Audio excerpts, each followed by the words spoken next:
0, 1, 2, 3. Let's get started. So we found our trailer.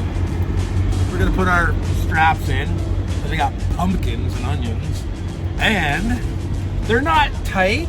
The stores, they're tight-ish. So we have a roll-up door. Yay! You don't realize how much you like a roll-up door, or you miss them until you don't have them.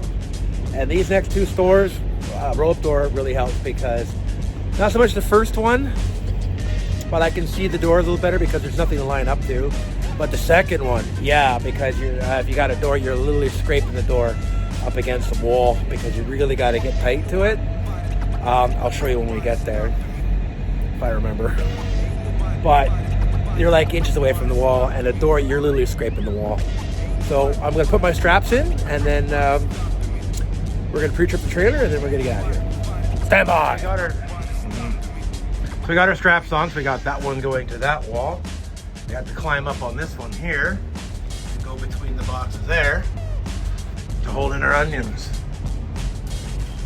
Now that should work. That shouldn't go anywhere. I think, generally, I think that's pretty good.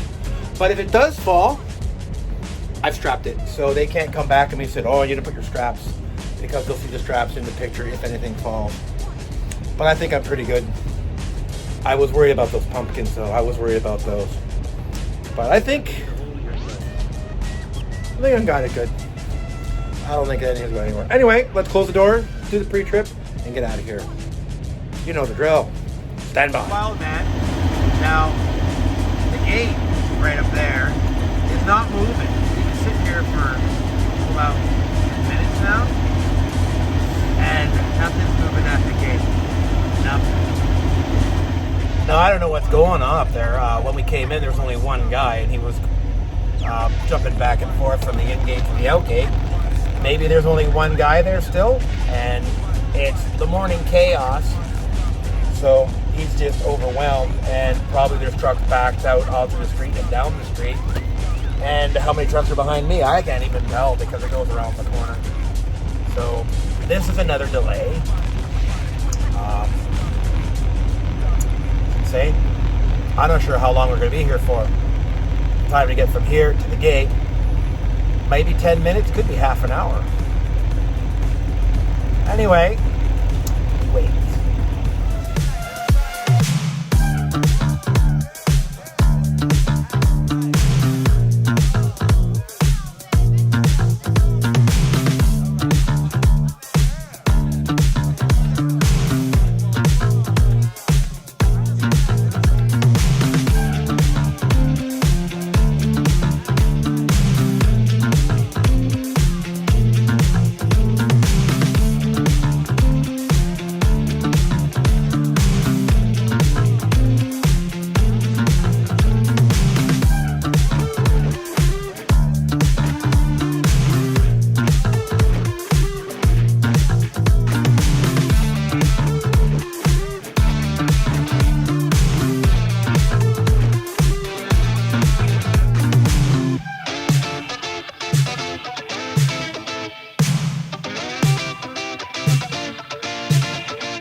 So we're at our first stop here on Myron Avenue, but as you can see, there's a guy here that beat us to the punch.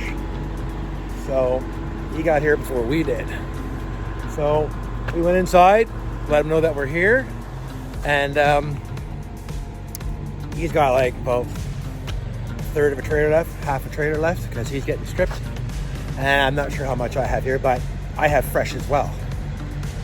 So I don't know what the deal with that is. But anyway, I don't care. We'll just wait our turn, and we'll just put it down as a delay.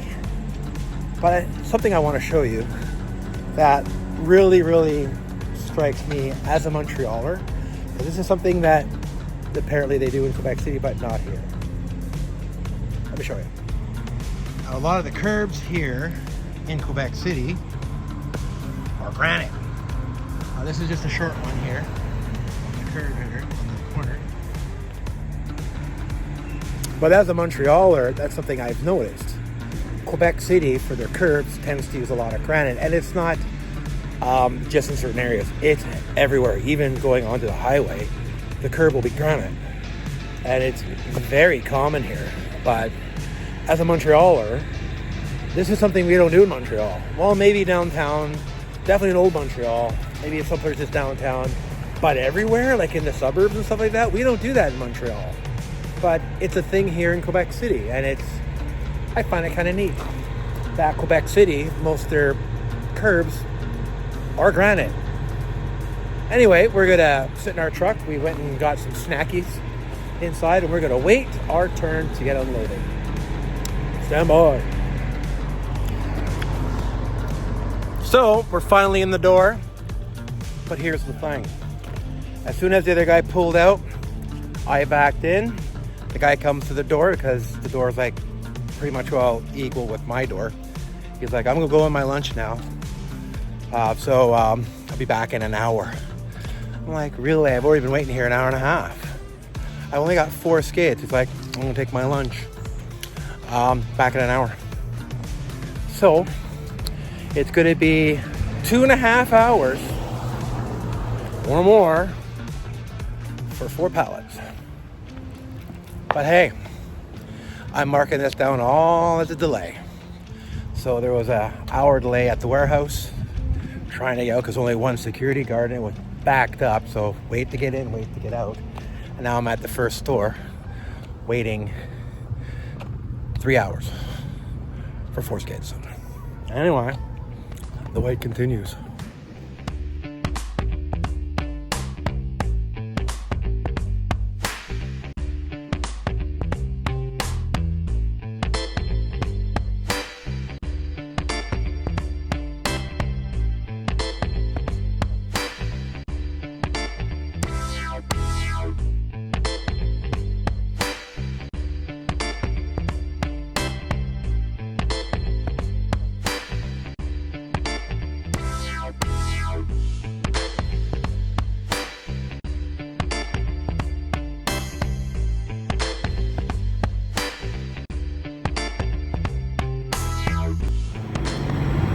Okay, we're at our second drop, but let me show you how close we got to get to this.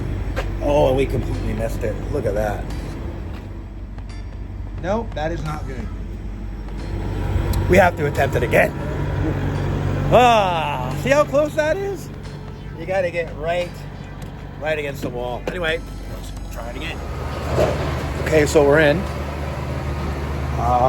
We're pretty centered up pretty well. Didn't have to scrape the wall, but we came pretty damn close to it. See, the door is narrower than a regular door, so, but we can't see the guides, so we pretty much will go that one centered. See there? That one we're not. Pretty close to it. Now the problem with this door is when you're backing in, you can't see it because you gotta hook it around a blind corner, so it's really hard to line up. So you kind of try and get as close to that wall as you can, hit the dock, and then go and check it out. But that's the only way to do it because you can't see the door because you got to hook it around the blind corner, like I said.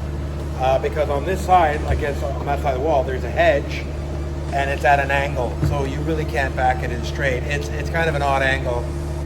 It's worse in the winter because there's a snowbank there, so it's harder in the winter than it is in the summer. Sometimes they're able to hit it in one shot. Sometimes I got to pull the head 3-4 times to hit it. But it's not the hardest dock. It's just kind of because you just can't see.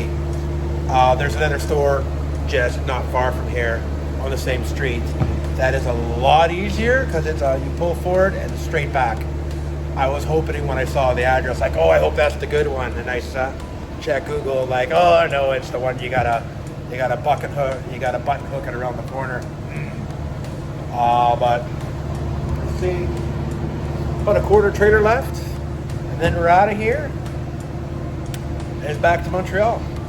Anyway, when we're done, I'll show you how close I got to the wall. Stand by. See, you see how close we are. See, I'm not straight, but with barn doors, I absolutely hate this. So, like I said, from here, as you see, I'm going to put it right where the mirror is. So that's what I see from the mirror. Is that. So you got to button hook it. And like I said before, you can't. The reason why you got to button hook it is because of the hedge here. Turn around, I have to get a better idea of what it looks like. See? And this thing here, wintertime, that causes havoc, as you can see. Oh. That's been hit a lot. That's been hit a bunch of times. But anyway, we're gonna head back to Montreal now. So, thanks for watching. Don't forget to hit that like and subscribe. And we're gonna see what we're doing tomorrow, because I'm scheduled to work tomorrow. But I have no idea what I'm doing yet. So, thanks for watching. See you on the next one.